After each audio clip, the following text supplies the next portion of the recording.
Sistem limfatik terdiri dari dua bagian penting, yaitu pembuluh limpa serta berbagai macam jaringan dan organ limfoid di seluruh tubuh. Pembuluh limpa berfungsi untuk mengangkut cairan kembali ke peredaran darah. Organ limfoid berfungsi sebagai tempat hidup sel fagositik dan limfosit yang berperan penting untuk melawan penyakit. Limpa adalah sebutan yang digunakan untuk cairan yang berada di dalam pembuluh limpa. Awalnya, limpa berasal dari plasma darah yang merembes keluar dari pembuluh kapiler di sistem peredaran darah. Cairan yang keluar tersebut menjadi cairan interstisial yang mengisi ruang antara sel-sel di jaringan. Setelah beredar ke seluruh tubuh, cairan tersebut dikumpulkan dan dikembalikan ke sistem peredaran darah melalui sistem limpa.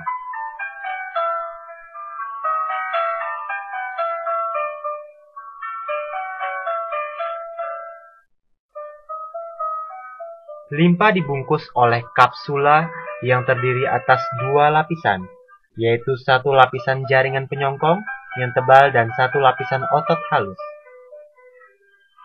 Perpanjangan kapsula, saraf, dan pembuluh limpa. Parenkim limpa disebut pulpa yang terdiri atas pulpa merah dan pulpa putih. Pulpa merah berwarna merah gelap pada potongan limpa segar. Pulpa merah terdiri atas sinusoid limpa. Pulpa putih tersebar dalam pulpa merah, berbentuk oval dan berwarna putih.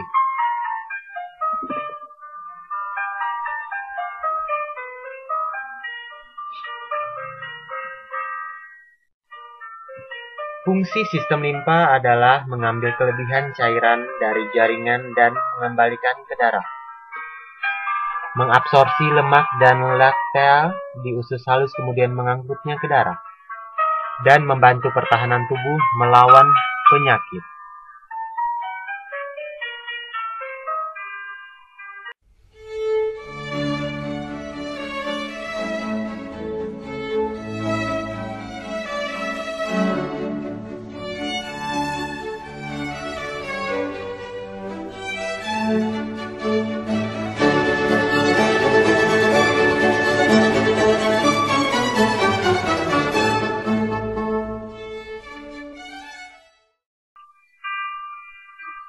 Pembuluh limpa merupakan bagian dalam sistem peredaran limpa.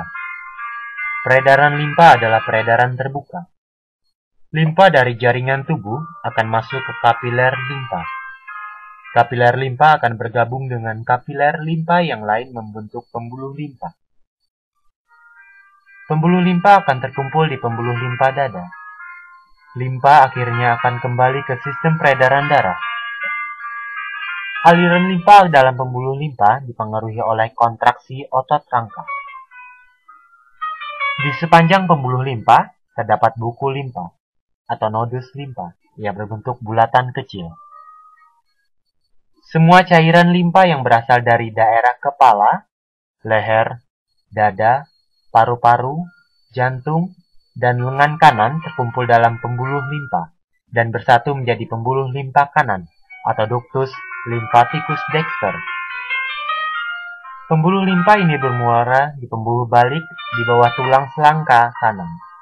Cairan limpa yang berasal dari bagian selain yang bermuara di pembuluh limpa kanan akan bermuara pada pembuluh limpa dada atau ductus thoraxicus yang bermuara di tulang selangka kiri.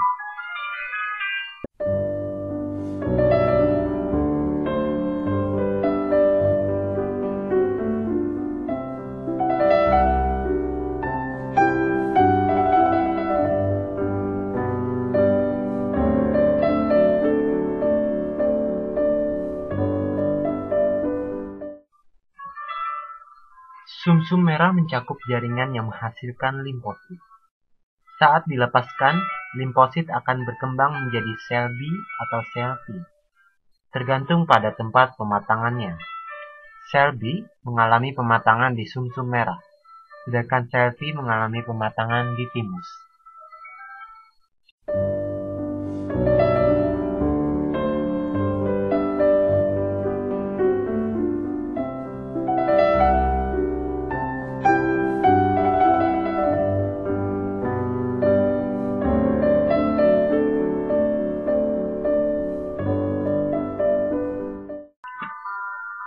Nodus limpa diselubungi jaringan ikat longgar, yang membagi nodus menjadi nodulus-nodulus. Tiap nodulus mengandung ruang-ruang atau sinus yang berisi limfosit dan makrofag. Saat cairan limpa melewati sinus, maka makrofag akan memakan bakteri dan mikroorganisme yang lain terbawa. Jadi fungsi nodus limpa adalah menyaring mikroorganisme yang ada di dalam limpa. Limpa adalah organ limfoid terbesar. Limpa mempunyai dua fungsi utama, yaitu membuang antigen yang terdapat dalam darah serta menghancurkan sel darah merah yang sudah tua. Limpa dibungkus oleh kapsula yang terdiri atas dua lapisan, yaitu satu lapisan jaringan penyongkong yang tebal dan satu lapisan otot halus. Timus adalah tempat di mana limfosit berkembang menjadi sel T. Timus mensekresikan hormon timopoietin yang menyebabkan kekebalan pada sel T.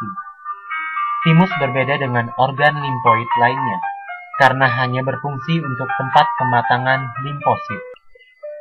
Tonsil adalah organ limfoid yang paling sederhana. Tonsil berfungsi untuk melawan infeksi pada saluran pernapasan bagian atas dan faring. Tonsil pada manusia mencakup adenoid, tonsil saluran, palatin, dan lidah.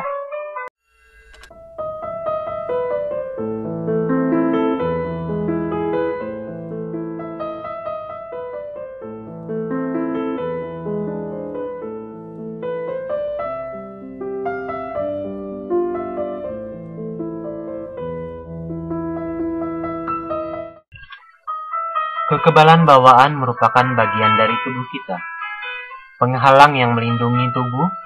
Sel dan senyawa kimia yang berfungsi sebagai pertahanan pertama telah ada sejak kita dilahirkan. Pada fagosit, sel yang termasuk fagosit atau sel pemakan, misalnya makrofag, neutrofil, dan eosinofil. Makrofag berasal dari monosit yang merupakan bagian dari sel darah putih. Monosit, neutrofil, dan eosinofil yang dihasilkan di sumsum merah bersifat fagositik dan masuk ke jaringan terinfeksi. Kekebalan adaptif membuat adanya respon imun yang lebih kuat dan juga memori imunologikal yang tiap patogen diingat oleh tanda antigen. Respon imun adaptif spesifik antigen dan membutuhkan pengenalan antigen. Spesifik selama proses disebut presentasi antigen. Spesifisitas antigen menyebabkan generasi respon yang disesuaikan pada patogen atau sel yang terinfeksi patogen. Kemampuan tersebut ditegakkan di tubuh oleh sel memori. Patogen akan menginfeksi tubuh lebih dari sekali, sehingga sel memori tersebut digunakan untuk segera memusnahkannya. Limfosit akan berkembang menjadi dua jenis sel T dan sel B. Sel T umumnya bekerja melawan antigen sel eukariot, misalnya jamur atau sel manusia hasil transplantasi. Sel T juga dapat menghancurkan sel tubuh yang terinfeksi virus atau patogen lainnya dan dapat membunuh sel kanker. Sel B bekerja melawan antigen berupa bakteri dan racun bakteri yang masuk ke dalam tubuh.